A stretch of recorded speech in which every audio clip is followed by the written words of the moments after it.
Hello dears, welcome back to തൻ്റെ kitchen recipes. ഇന്നൊരു special റെസിപ്പിയാണ് ഞാൻ നിങ്ങൾക്ക് ഷെയർ ചെയ്യാൻ പോകുന്നത്. റെസ്റ്റോറൻറ്റുകളിലും ടീ ഷോപ്പിലൊക്കെ വളരെ പ്രചാരത്തിലുള്ള പഴംപൊരിയും ബീഫ് കറിയുമാണ് നിങ്ങൾക്ക് ഇന്ന് ഞാൻ ഉണ്ടാക്കി കാണിക്കാൻ പോകുന്നത്. അപ്പോൾ അതെങ്ങനെയാണ് ഉണ്ടാക്കുന്നതെന്ന് നമുക്ക് നോക്കാം. 750 ഗ്രാം ബീഫാണ് ഞാൻ എടുത്തിരിക്കുന്നത്. ഇത് കുറച്ച് വലിയ കഷ്ണങ്ങളാക്കിയാണ് അരിഞ്ഞെടുത്തിരിക്കുന്നത്. നമ്മൾ ബിരിയാണിക്കൊക്കെ അരിയണ ആദ്യ കുറച്ച് വലിയ കഷ്ണങ്ങൾ, അത് നമുക്കൊരു ബൗളിലേക്ക് മാറ്റാം. നിങ്ങൾക്ക് വേണമെങ്കിൽ ഇത് ചെറിയ കഷ്ണങ്ങളും ആക്കാം കേട്ടോ. ഇതൊരു ബൗളിലേക്ക് മാറ്റിയതിന് ശേഷം ഇതിലേക്ക് കുറച്ച് മഞ്ഞൾപ്പൊടി ചേർക്കാം. 1/4 ടീസ്പൂൺ മഞ്ഞൾപ്പൊടി ചേർക്കാം. പിന്നെ ഇതിലേക്ക് ഒരു 1/2 ടീസ്പൂൺ പെപ്പർ പൗഡർ ചേർക്കുക. പിന്നെ ഇതിലേക്ക് മുളക് പൊടിയാണ് ചേർക്കേണ്ടത്. റെഡ് ചില്ലി പൗഡർ ആണ് ചേർക്കേണ്ടത്, എന്നാലേ ഇതിൻ്റെ ഈ ടേസ്റ്റ് കിട്ടുള്ളൂ. ഞാൻ 4 ടീസ്പൂൺ നിറയെ റെഡ് ചില്ലി പൗഡർ ചേർക്കുന്നുണ്ട്. 4 ടീസ്പൂണാണ് എടുത്തിരിക്കുന്നത്. എരിവ് അധികം ഇഷ്ടമില്ലാത്തവർക്ക് ഇത് 2 ടീസ്പൂൺ കാശ്മീരി ചില്ലി പൗഡറും 2 ടീസ്പൂൺ റെഡ് ചില്ലി പൗഡറുമായിട്ട് ചേർക്കാം. ഇത്രയും ചേർത്താലേ ഇതിന് പാകത്തിനുള്ള ഗ്രേവി കിട്ടുള്ളൂ. പിന്നെ ഇതിലേക്ക് 1 ടേബിൾ സ്പൂൺ നന്നായി ചതച്ച വെളുത്തുള്ളി ചേർക്കുക. എന്നിട്ട് ഇതെല്ലാം കൂടി നന്നായിട്ട് കൈകൊണ്ട് ബീഫുമായിട്ട് മിക്സ് ചെയ്യുക. ഇതിലേക്ക് ആവശ്യമുള്ള ഉപ്പും കൂടി ചേർക്കാം. ബീഫിന് ആവശ്യമുള്ള ഉപ്പാണ് ചേർക്കേണ്ടത്. അപ്പോൾ ഉപ്പും കൂടി ചേർത്തിട്ട് നന്നായിട്ട് ബീഫുമായിട്ട് മിക്സ് ചെയ്യുക. കൂടുതൽ ഡ്രൈ ആണെന്ന് തോന്നുകയാണെങ്കിൽ കുറച്ച് വെള്ളം തളിച്ച് കൊടുത്തിട്ട് നന്നായിട്ട് മിക്സ് ചെയ്ത് 1 മണിക്കൂർ റെസ്റ്റ് ചെയ്യാൻ വയ്ക്കാം. ഇനി ഇതിലേക്ക് വേണ്ടത് 2 വലിയ സവാളയാണ്. അത് നല്ല ചെറുതായിട്ട് ചോപ്പ് ചെയ്യണം. നല്ല പൊടിയായിട്ട് അരിഞ്ഞാൽ അത്രയും നല്ലത്. ഇത് നന്നായിട്ട് ഫ്രൈ ചെയ്തെടുക്കണം. അതിന് വേണ്ടിയിട്ട് പൊടിയായിട്ട് അരിഞ്ഞാൽ പെട്ടെന്ന് മുരിഞ്ഞ് കിട്ടും. പിന്നെ വേണ്ടത് ഒരു വലിയ കഷ്ണം ഇഞ്ചി, ഒന്ന് പതുക്കെ ചതച്ചത് മതി. പിന്നെ ഒരു 1/2 ടീസ്പൂൺ നന്നായിട്ട് ചതച്ച ഗാർലിക് വേണം. 1 പച്ചമുളക്, 2 വലിയ തക്കാളി പൊടിയായിട്ട് അരിഞ്ഞും എടുക്കാം, അല്ലെങ്കിൽ വളരെ നേർമയായിട്ട് സ്ലൈസ് ചെയ്തും എടുക്കാം. അപ്പം ഞാനിവിടെ ഒരു പാൻ വെച്ച് ചൂടായപ്പോഴേക്കും ഇതിലേക്ക് എണ്ണ ഒഴിച്ചു കൊടുക്കാം. ഇതിലേക്ക് വെളിച്ചെണ്ണ തന്നെയാണ് വേണ്ടത് കേട്ടോ. കുറച്ച് കൂടുതൽ എണ്ണ വേണം, എന്നാലേ ഈ കറിക്ക് ടേസ്റ്റ് ഉണ്ടാവുള്ളൂ. വെളിച്ചെണ്ണയിൽ തന്നെ കുക്ക് ചെയ്യാനായിട്ട് ശ്രമിക്കുക. പിന്നെ വെളിച്ചെണ്ണ ഉപയോഗിക്കാൻ പാടില്ലാത്തവർക്ക് നിങ്ങൾക്ക് ഇഷ്ടമുള്ള എണ്ണ ഉപയോഗിക്കാം.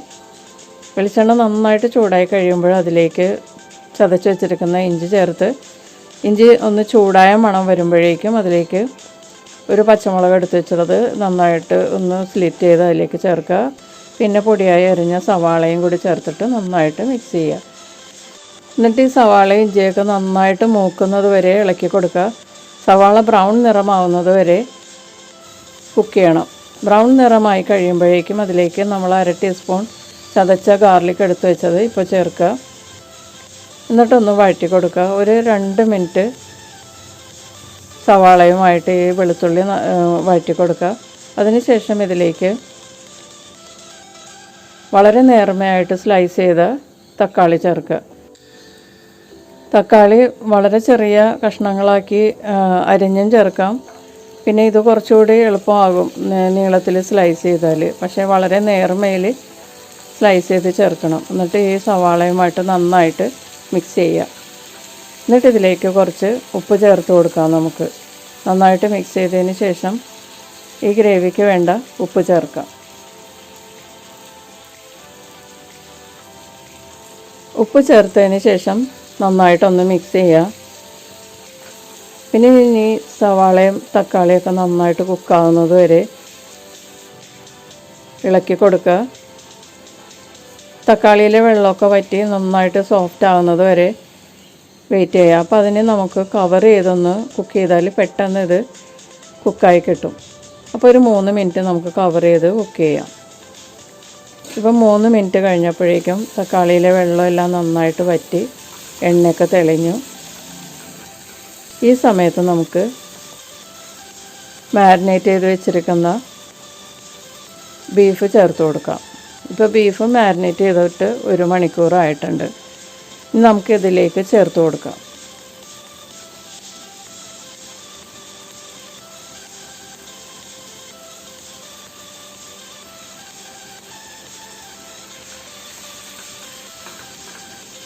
ബീഫ് ചേർത്തതിന് ശേഷം നമ്മൾ ആ ബൗളിലെ അരപ്പൊക്കെ ഒന്ന് വളരെ കുറച്ച് വെള്ളത്തിൽ അഴിപ്പിച്ച് ഇതിലേക്ക് ചേർക്കാം.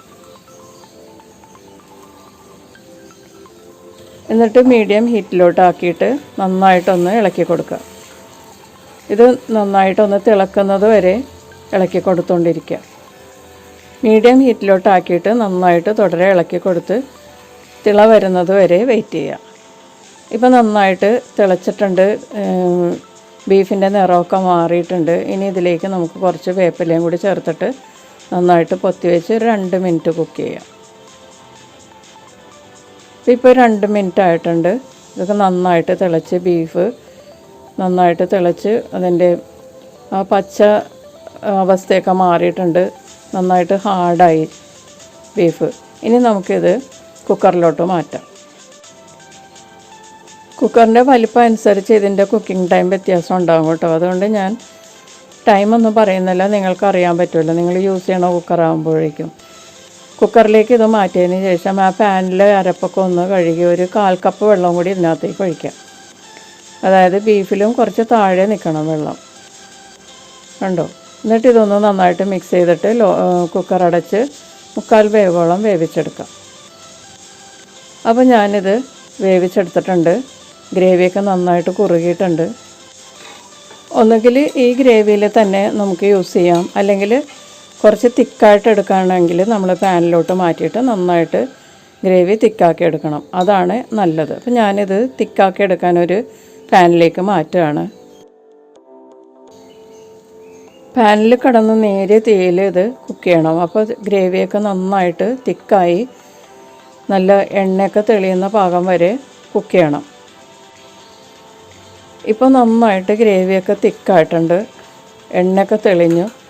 ഈ സമയത്ത് നിങ്ങൾക്ക് വേണമെങ്കിൽ 1 ടീസ്പൂൺ പഞ്ചസാര തൂവി കൊടുക്കാം. അപ്പോൾ എരിവുള്ളതായതുകൊണ്ട് കുറച്ച് പഞ്ചസാര തൂവി കൊടുക്കുന്നത് നല്ലതാണ്. പിന്നെ പഴംപൊരി മധുരമുള്ളതായതുകൊണ്ട് ഞാനിപ്പോൾ ഇതിലേക്ക് ചേർക്കുന്നില്ല. ഈ കറി തന്നെ ഫ്രൈഡ് റൈസിന് ഉപയോഗിക്കാം. അപ്പോൾ നിങ്ങൾ ഇതിനകത്തേക്ക് 1 ടീസ്പൂൺ പഞ്ചസാര തൂവിയിട്ട് ഉപയോഗിക്കാം. അപ്പോൾ ഇത് നമുക്കിനി പ്ലേറ്റിലോട്ട് മാറ്റാം. നമ്മുടെ ഈ ബീഫ് കറി റെഡി ആയിട്ടുണ്ട്. ഗ്രേവിയൊക്കെ നല്ല പൊതിഞ്ഞ പാകത്തിലാണ് എടുക്കേണ്ടത്. ഇതാണ് കറക്റ്റ് പാകം. അപ്പോൾ ഇത് നമ്മൾ സെർവ് ചെയ്തിട്ട് നമുക്കിത് മാറ്റി വയ്ക്കാം. വളരെ ഡെലീഷ്യസ് ആയിട്ടുള്ള സ്പൈസി ബീഫ് കറി റെഡി ആയിട്ടുണ്ട്. ഇനി നമുക്ക് ബനാന ഫ്രൈ ചെയ്തെടുക്കാം. ബനാന ഫ്രൈക്ക് വേണ്ടിയിട്ട് നമുക്ക് ബാറ്റർ ആദ്യം റെഡിയാക്കാം. അതിന് ഒരു ബൗളിലേക്ക് ഞാൻ 3 ഡെസേർട്ട് സ്പൂൺ മൈദ ചേർക്കുന്നുണ്ട്.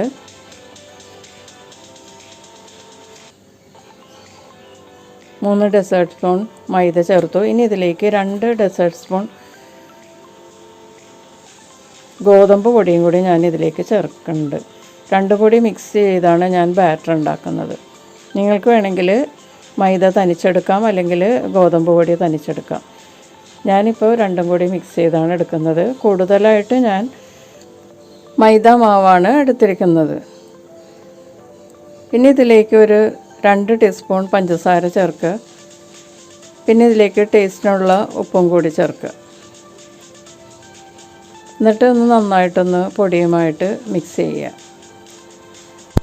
പഞ്ചസാരയും ഉപ്പും പൊടിയുമായിട്ട് നന്നായിട്ട് മിക്സ് ചെയ്തതിന് ശേഷം ഇതിലേക്ക് 1/4 ടീസ്പൂൺ ബേക്കിംഗ് സോഡ ചേർത്ത് പിന്നെ ഇതിലേക്ക് കുറേശ്ശെ വെള്ളം ചേർത്ത് നല്ലൊരു കട്ടിയുള്ള ബാറ്ററാക്കി കലക്കിയെടുക്കുക. കുറേശ്ശെ വെള്ളം ചേർത്ത് കലക്കിയെടുക്കുക.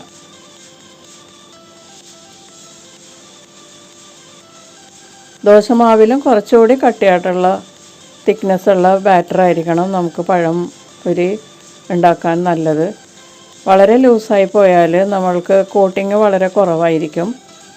വളരെ കട്ടി കൂടിപ്പോയാൽ ഇതുമേന്ന് വിട്ട് പോകും. അപ്പോൾ അതുകൊണ്ട് മീഡിയം തിക്നെസ്സുള്ള ഒരു ബാറ്ററാണ് നമുക്ക് നല്ലത്. അപ്പോൾ ദോശമാവിലും കുറച്ചുകൂടി കട്ടിയായിട്ടുള്ള ലൂസിലുള്ള ബാറ്റർ ഉണ്ടാക്കിയെടുക്കുക. ബാറ്റർ റെഡി ആയിട്ടുണ്ട്. നമുക്കിത് മാറ്റി വയ്ക്കാം. ഇനി നമുക്ക് പഴം സ്ലൈസ് ചെയ്തെടുക്കാം. 2 ഏത്തപ്പഴമാണ് ഞാൻ എടുത്തിരിക്കുന്നത്. ഇത് ഓരോന്നും ഞാൻ നീളത്തിൽ 3 ആക്കിയാണ് മുറിക്കുന്നത്.